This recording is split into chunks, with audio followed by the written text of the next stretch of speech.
পানি আমরা ফেনীর বিস্তারিত খবর জানবো। আমাদের সঙ্গে পলিটেকনিক এলাকা থেকে যুক্ত হয়েছেন সহকর্মী সোলাইমান ডালিম। ডালিম, কি অবস্থা? ফেনীর অনেক এলাকা থেকেই তো পানি নামতে শুরু করেছে, কিন্তু সেখানে ক্ষতচিহ্নও ফুটে উঠেছে। মানুষের এই যে বাসাবাড়িতে মানুষজন ফিরে যাচ্ছে, গিয়ে আসলে বাসাবাড়ি এই দুর্দশার অবস্থা দেখে ঘুরে দাঁড়ানোর যে স্বপ্নটা, সেটা আসলে তারা কিভাবে দেখছেন?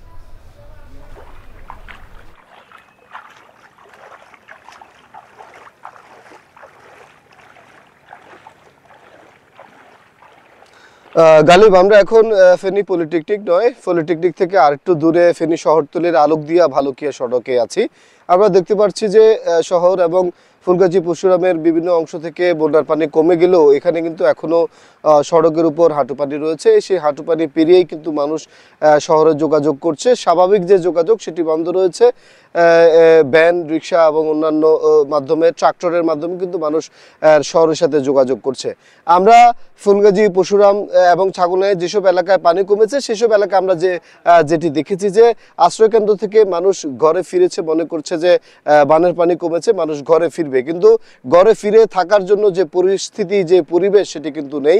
একদম ঘরের সকল আসবাবপত্র থেকে শুরু করে ল্যাপ তোশক থেকে শুরু করে শোবার যন্ত্র এবং রান্না করে খাবার যেসব আসবাবপত্র রয়েছে, সব ধরনের আসবাবপত্র কিন্তু নষ্ট হয়ে গেছে। আমরা দেখেছি যে গতকালকে আমরা দেখেছিলাম পরশুরামের মির্জানগরের তুলাতুলি একটি বাজারে, আমরা দেখেছি যে বন্যার পানি কিভাবে একটি বাজারকে একদম নষ্ট করে দিতে পারে।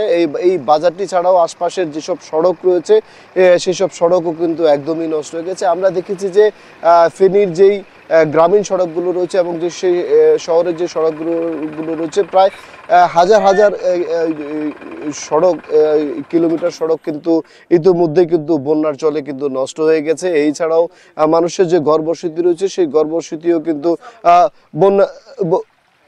বন্যার পানি নষ্ট হয়ে গেছে, যার ফলশ্রুতিতে কিন্তু আমাদের যে ধ্বংসযজ্ঞ সেটি কিন্তু ফুটে উঠেছে। ফেনীর ফুলগাজী, পরশুরাম এবং ছাগলনাইয়ার মধ্যে বন্যা পরিস্থিতি কিছুটা কম আছে এবং এখন যে বন্যা পরিস্থিতি কিছুটা সংকট দেখা দিয়েছে দাগনভূঞা এলাকায়। দাগনভূঞার কয়েকটি ইউনিয়নে এখনো হাঁটু পানি রয়েছে, বেশ কিছু জায়গায় কিন্তু স্বাভাবিক যে যোগাযোগ সেটি কিন্তু বন্ধ রয়েছে। আমরা দেখেছি যে ফেনী শহরের পেট্রোবাংলো এলাকা এবং পশ্চিমবঙ্গের ছাড়া কিছু এলাকায় এখনো হাঁটু পানি রয়েছে, সেখানে বিদ্যুৎ সংযোগ দিয়ে এখনো সম্ভব হয়নি। তো এই ছিল ফেনীর আলোকদিয়া ভালুকিয়া সড়ক থেকে আমার কাছে ফেনীর বন্যা পরিস্থিতির সর্বশেষ।